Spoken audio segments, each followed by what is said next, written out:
Assalamu alaikum wa rahmatullah. Welcome here at Crypto Hash Review. We educate and disseminate information about Bitcoin, cryptocurrencies from a Muslim perspective. And we continue on our video series about what the fatwa happened during 1971 or in 1971. So in our previous video, we mentioned or spoke about how the productivity was on an increase throughout the decades. But as soon as 1971 happened and the dollar was depegged from gold, effectively the wages that people were receiving for the work they were doing stagnated, and it has been that way for the last 50 years, i.e. they haven't been really increasing in what they're earning, although they effectively are producing more. Here we're looking at income growth and things related to income and GDP and that kind of stuff. So looking at this chart, for example, we have the income growth from 1917 to 2012. And again, we see that the bottom 90% of people are earning, the income is growing over time from the Great Depression in the 1930s down here, increasing over time. We see that massive increase here during the Second World War because America wasn't part of the Second World War initially, and obviously benefited a lot from selling goods and services to those over there in Europe who were fighting. So that was obviously massive. But then obviously it kind of calmed down a bit, but then it increased over time until eventually you got to 1971, literally 1971, where the bottom 90% earners just stagnated, went sideways for the last 50 years. Whereas the top 1% earners, those who are the richer of the rich, for them is actually almost the opposite. So everyone was suffering during the Great Depression, which is this time here, and then there was a bit of a bounce back. And then effectively the wealth was, their growth was growing, but not at the same rate because obviously the bottom 90% are doing a lot of ground roots kind of infrastructure and building, shops, phone and that kind of stuff. But then as literally 1971 happened, it took a while for it to kick in, about a decade. And then all of a sudden we now start to see this move going up to now the fact that 1% is actually earning a lot more than the bottom 90% in terms of growth.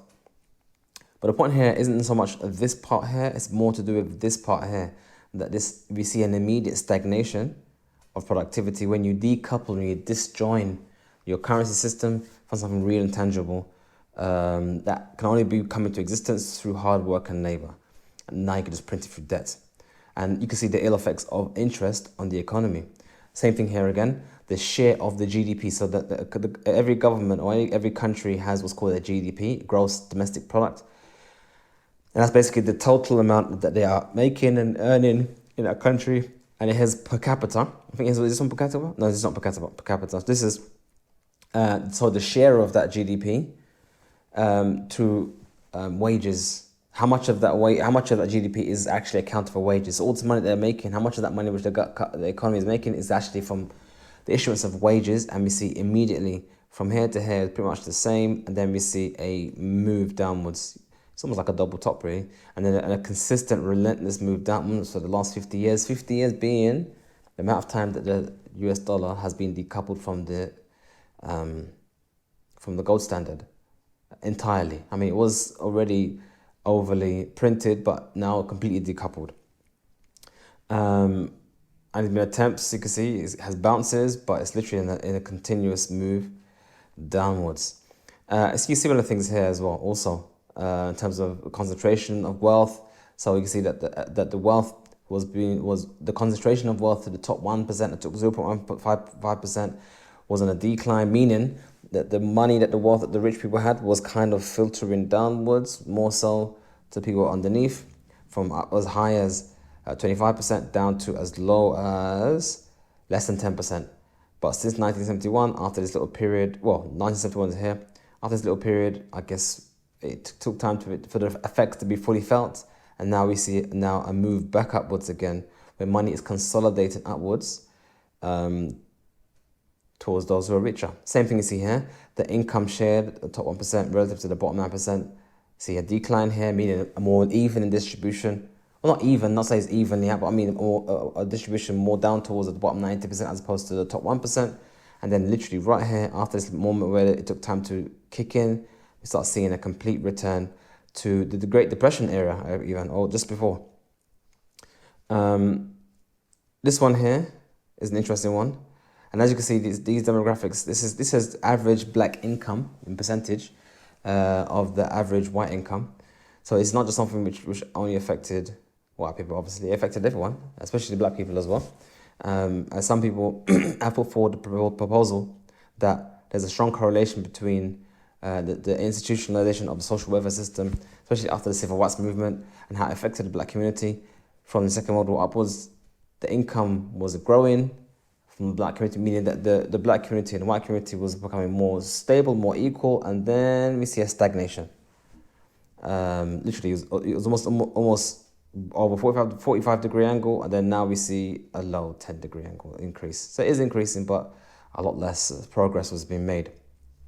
This one's a very interesting one. This is the GDP per capita. So it's the gross domestic product, everything the country is making, divided by the population, so individuals. And we see here a general increase of the GDP of the country. That's fine. But in terms of the males and their income, it actually stopped and stayed pretty much the same moving forward. Whereas with regards to women, ironically, I can't explain that, how printing money and riba would do that. But lo and behold, for women, it never slowed down, interestingly enough. So I guess you could say that majority of this move up was actually the way in which they introduced women into the workforce. So I guess you could say, rather than the men absorbing this GDP increase, I guess it kind of just stagnated, and I'm guessing more and more women, you can speculate much like, go into the workforce. And as I mentioned in the previous video, that I don't believe it's a coincidence how governments essentially make money through taxation, and also there's a push to get women out of the home, rearing and looking after and building a home and rearing the kids and so on and so forth, and get them out to work. If they work, you can tax them. If they're looking after the family and developing a family and raising the next ummah, you can't tax them. So, Wallahu alam, who knows? Same thing we have here. This is to do with income inequality. So we see inequality between the rich and the poor was on the decline, then it went sideways, and 1971 we start seeing a move back up again. But inequality is now on the rise once again. This one's an interesting one. This one deals with the era. So this is talking about where we are. So the wealth. So before we mentioned about income, this is more to do with wealth. So the US net wealth shares, so the bottom 90%, what they've accrued in terms of wealth and assets, was on an increase from pretty much after the Great Depression, or slightly before that even. And likewise, the rich was on a decrease up until 1971, where I guess it took a while for it to kick in. And then now the rich have now begun to accrue more and more assets and wealth. And at some point in the 80s, the bottom 90% have now been on the decline, and a quite sharp decline even, to be honest, to now they're almost where it was in just pre-World War II levels. Anyway, so the point is you can see that the ramifications at some level, or the connection between decoupling the currency and how people measure value and account for value in his society. When you decouple that from something, from actual activity, which is doing something to produce the money, like you do with gold.